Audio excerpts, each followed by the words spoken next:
ultimate forgiveness of Allah. Second is heaven. But in the hadith that Imam Amir al-Mu'mineen salawatullah alayhi described, that adna ma lis-sa'imina was-sawma, the least that a person who fasted the month of Ramadan will achieve on the day of Eid is ghufran al-dhunub, that all his sins will be forgiven, like a clean title, no sin, white, your record will be white. But the case is here. Then Amir al-Mu'mineen said, فَانظُرُوا كَيْفَ تَكُونُونَ فِيمَا تَسْتَأْنِفُونَ. Now you be careful. Now all your sins were forgiven. All mistakes that you have committed were forgiven by Allah subhanahu wa ta'ala. Now you are just like a newborn. Be careful of your actions. And that's very important. And it's so difficult. Why? Being during the month of Ramadan, that's a blessing from Allah. Praying during the month of Ramadan is a very easy action. Why? Because we are showered by Allah's mercy. We fast, we don't commit sins. For so many, for some women we don't have here, they don't wear hijab in other than Ramadan, right? They don't say bad words in other than Ramadan. Shukran. Shukran. They don't commit sins in other than Ramadan. Or they commit sin in other than Ramadan. During Ramadan, they become mu'minina, muttaqina, salihina min ahl al-jannah. But in other than Ramadan, fasiqina, and kada wa kada. So Amir al-Mu'mineen said, today, after fasting the month of Ramadan, all your sins were forgiven by Allah subhanahu wa ta'ala. Be careful. Be careful not to make it dirty. Be careful not to commit any sins, because you are just like a newborn with no sins. Month of Ramadan, everything was ready. You were fasting, family were fasting, everyone praying on time. If you want to keep it straight on the path of Allah, that's so difficult. Let me tell you one story. A group of people, Rasulullah sent them to a battlefield, to a Sariyah. A group of disbelievers attack some groups of Muslims. So Rasulullah sent a group of Muslimin to go and defend the groups of Muslims. They call it Sariyah in Islam. This group of Muslims, they went. Few months after that, they came back. They were tired, some of them injured, some of them were martyred, shuhada. When they came back to Rasulullah, when Rasulullah saw them that they are so tired, Rasulullah told him, لَقَدْ انْتَهَيْتُم مِّنَ الْجِهَادِ الْأَصْغَرِ فَاسْتَعِدُّوا لِلْجِهَادِ الْأَكْبَرِ. You just finished Jihad al-Akbar, Jihad al-Asghar. Be ready for Jihad al-Akbar. They said, Ya Rasulullah, what do you mean? Everything we have done is minor jihad and we have to ready for major jihad. Ya Rasulullah, we were injured, some of us were killed, were martyred. What do you mean that what we did was the minor jihad, the small jihad? Be ready for the bigger jihad. What do you mean? Then what is bigger jihad? Then Rasulullah said, Jihadul Akbar, Jihadun Nafs. That you achieved a status, a level after doing this jihad. Keep it up. Keep it straight. That's more difficult. During the month of Ramadan, everything was ready. The environment, your friends, your family, your phone, your classmates, everyone. We're on the path of the month of Ramadan. Keep it up even after Ramadan. The connection that you build to Allah, with Allah subhanahu wa ta'ala, keep it on. The closeness, the friendship that you made with Allah subhanahu wa ta'ala, keep it up. Do not stop it after the month of Ramadan. There are so many people, especially when it comes to Allah subhanahu wa ta'ala and praying. During the month of Ramadan, they pray always. Subuh, dhuhr, asr, maghrib, isha. After the month of Ramadan, Ya Allah, see you next month of Ramadan. Don't be like them. Don't be like them. In relationship that you built with Allah subhanahu wa ta'ala, keep it up. Keep it going even after the month of Ramadan. Inshallah, I will give you some tips to keep this relationship with Allah subhanahu wa ta'ala after the month of Ramadan. Of course, I'm not telling you to fast every day because your six-pack will be like maybe seven-pack. No, keep it six-pack. But there are some actions, some tips to do to keep your relationship with Allah subhanahu wa ta'ala. One action, a very common action that you did during the month of Ramadan. Do it even after Ramadan. Keep it on even after Ramadan. And that is reading Quran al-Kareem. Every day of the month of Ramadan, you were reading, inshallah. Inshallah. You were reading 20 pages. Some are laughing. The month of Ramadan, you were reading every day 20 pages. After the month of Ramadan, read You don't need to read 20. Read even one page. Read one page with English translation, with interpretation of that one page. Have your relationship with Allah. The bridge that you built towards Allah subhanahu wa ta'ala, maintain it. Keep it. Do not destroy it after the month of Ramadan. There are some people, they read Quran al-Kareem, or no. Unfortunately, there are some people, the only time they open Quran is when buy a new house. Or when they buy a new car. Bring a Quran, I want to put it in my car as a blessing, as a rahmah. Do you read it? Sheikh, it's a rahmah, it's a blessing. That is not sunnah of Ahlul Bayt.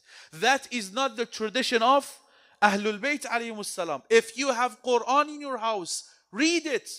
Don't be one of those who abandon Quran al-Karim in their lives. That is the tradition of the enemies of Ahlul Bayt. There is a person by the name Abdullah ibn Abdul Malik al-Marwan. Have you heard his name? He was كان القرآن في حضنه. All the time Quran was in his lap.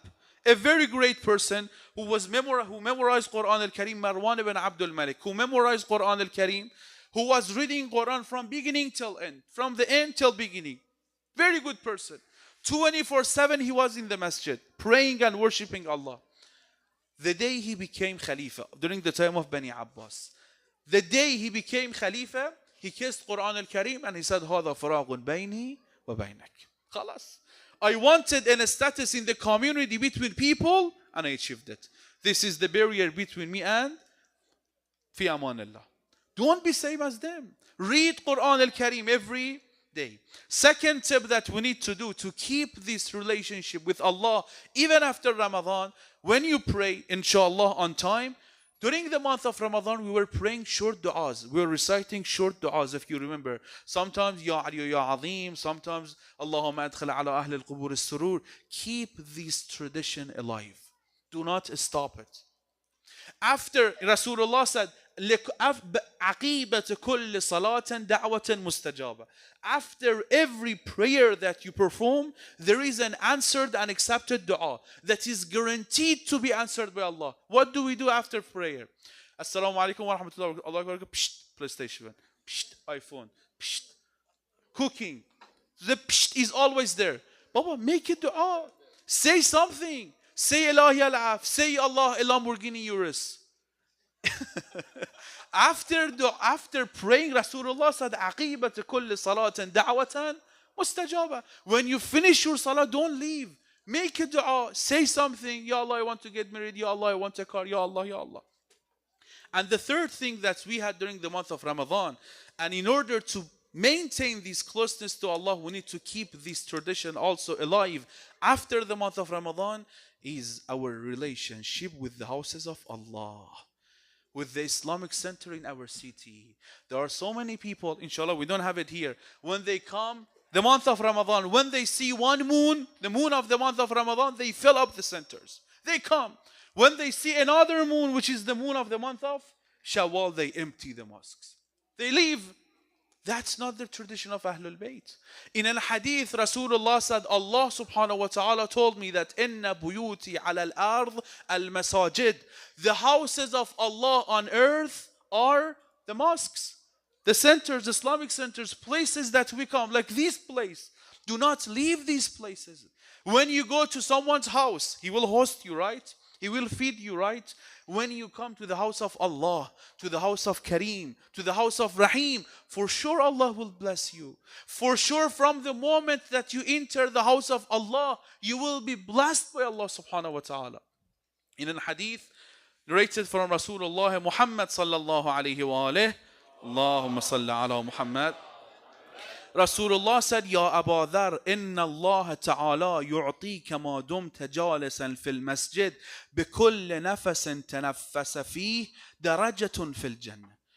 Ya Abu Dhar, as long as you are sitting in the masjid, in the house of Allah, for every breath you take, Allah will elevate your status in heaven. Then, وَتُصَلِّي عَلَيْكَ الْمَلَائِكَةِ, as long as you are sitting in the masjid, malaika prays for you or pray for you. Third, وَيُكْتَبُ لَكَ بِكُلِّ نَفَسٍ تَنَفَّسْتَ فِيهِ عَشْرُ حَسَنَاتٍ وَيُمْحَى عَنْكَ عَشْرُ سَيِّئَاتٍ.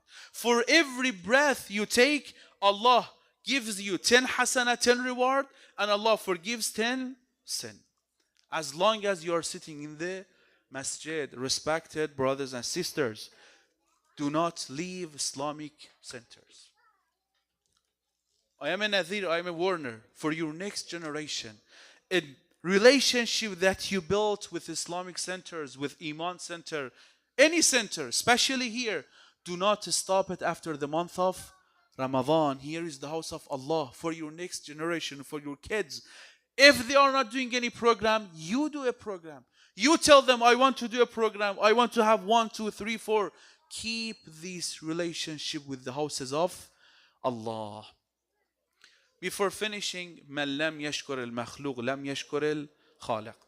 I want to appreciate the effort of all the volunteers. I will not name them because I may miss some of them.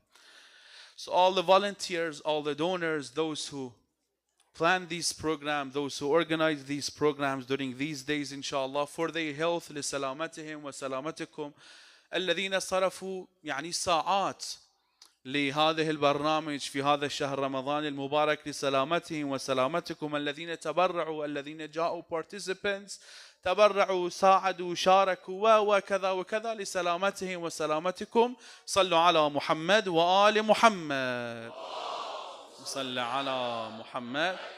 هذا التشكر الأولى. والتشكر الثاني لأخوين. الأخ الأول الله يحفظه ويديم في عمره إن شاء الله أبو رقية. I bothered him so much. Please forgive me حجينا. Why Saad? Every time I need him, he was in the front line. Jazakallah khair. And second brother, who we all know him, and you are waiting for me to say his name. But before saying his name, I want to say a person who has dedicated his life for Ahlul Bayt. Honestly. A person who is busy with his job, but always he's the first one to open the door of this center. And people leave, but he's the last person to lock this door. He is the person to clean the center, even though he's a busy person and he left the hall. He's busy, always busy. A person who is running left and right, always to keep these programs on. For his health, for his protection, and for the protection and health of his family. Brother Hussein Abu Jawad, Sallu ala Muhammad wa ali Muhammad. Allahumma salli ala Muhammad. I'm really envy of him. Only Allah knows how much reward he got during the month of Ramadan. He was opening the center. Anyone enters, he is part of the thawab. He gets some of the thawab because he opened the door. And anyone who turn on one light in the house of Allah, as long as that light is on, malaika will pray for him. So I'm really envy of him. أحسد به. يعني هالقد اللي حصل ثواب وجزاء في هذا الشهر المبارك. أسأل الله سبحانه وتعالى أن يديم عليكم بالخير والبركة والرضوان. وإن شاء الله نراكم قريبا. وآخر دعوانا أن الحمد لله رب العالمين. وصل اللهم على سيدنا ونبينا محمد وآله الطاهرين.